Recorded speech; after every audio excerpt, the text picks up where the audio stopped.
Assalamualaikum. Pernahkah kamu berpikir semua benda ataupun makhluk hidup itu berasal dari apa? Nah, perlu diketahui, setiap benda atau materi, baik hidup maupun yang tak hidup, itu disusun oleh partikel-partikel terkecil bernama atom. Jadi, dapat kita simpulkan bahwa semua benda itu berasal dari atom. Atom berkembang teorinya seiring dengan berjalannya waktu. Pertama, teori tentang atom dicetuskan oleh John Dalton yang menyatakan bahwa atom seperti bola pejal. Dalton ini pun menjadi pelopor berkembangnya teori tentang atom. Namun ada kekurangan dari teori ini yang akhirnya dipertanyakan karena setiap benda itu memiliki sifat yang berbeda, khususnya ada benda yang memiliki sifat kelistrikan atau bisa menghantarkan listrik, ada juga yang tidak bisa menghantarkan listrik. Nah, teori atom Dalton tidak bisa mengcover dan menjawab kenapa ada benda yang bisa menghantarkan listrik dan ada yang tidak dapat menghantarkan listrik, sehingga teori atom Dalton ini disanggah oleh teori atom selanjutnya, yaitu teori atom Thomson. Thomson menemukan bahwa ternyata pada atom itu terdapat muatan. Ada muatan positif dan ada muatan negatif. Inilah yang menyebabkan benda-benda tersebut ada yang memiliki sifat kelistrikan dan yang tidak memiliki sifat kelistrikan. Menurut Thomson, atom tersebut adalah sebuah partikel yang bermuatan positif yang di permukaannya tersebar elektron-elektron yang bermuatan negatif. Namun, Thomson tidak dapat menjelaskan susunan partikel pada atom yang mana seharusnya ketika muatan positif dengan negatif saling berdekatan itu harusnya terjadi tarik-menarik.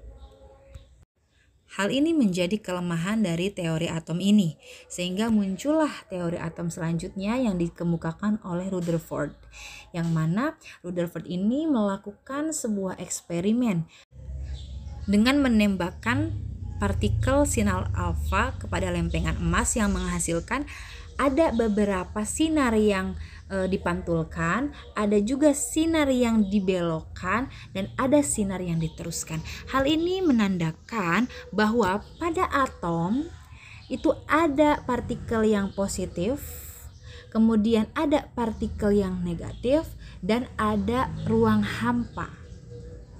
Namun, Rutherford tidak bisa menjelaskan bagaimana elektron itu tidak jatuh atau tidak mendekati inti atau tidak tertarik ke inti atom, yang mana elektron muatannya negatif, inti atom itu muatannya positif. Bagaimana caranya?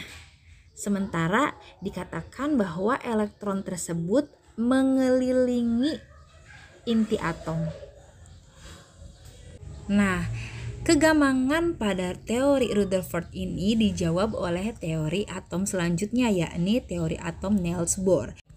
Menurut teori atom Niels Bohr, elektron-elektron pada atom itu mengelilingi inti atom pada kulit atau orbital tertentu, yang mana masing-masing kulit memiliki tingkat energi tertentu, sehingga atom-atom tersebut mengelilingi inti tanpa adanya penyerapan ataupun pelepasan energi.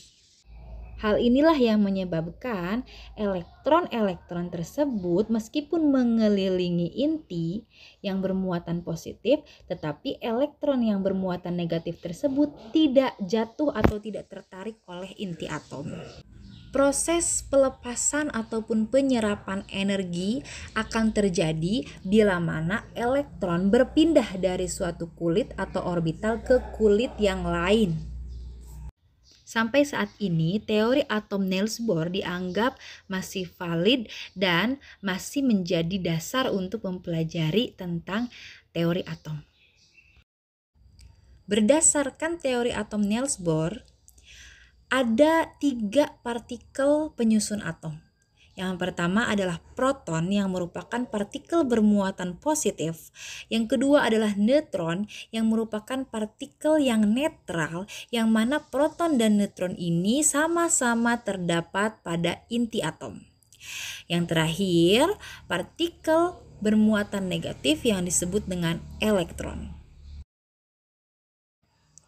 Adapun atom itu dilambangkan dengan notasi A, Z, dan X seperti terlihat pada gambar, yang mana A itu melambangkan nomor massa atom, Z sebagai nomor atom, dan X itu adalah atom itu sendiri. Notasi atom dapat menggambarkan jumlah partikel yang ada pada atom tersebut, yaitu jumlah proton itu sama dengan nomor atomnya, jumlah elektron juga sama dengan nomor atomnya, jumlah neutron sama dengan nomor massa dikurangi nomor atom. Contohnya bisa kalian amati pada atom karbon.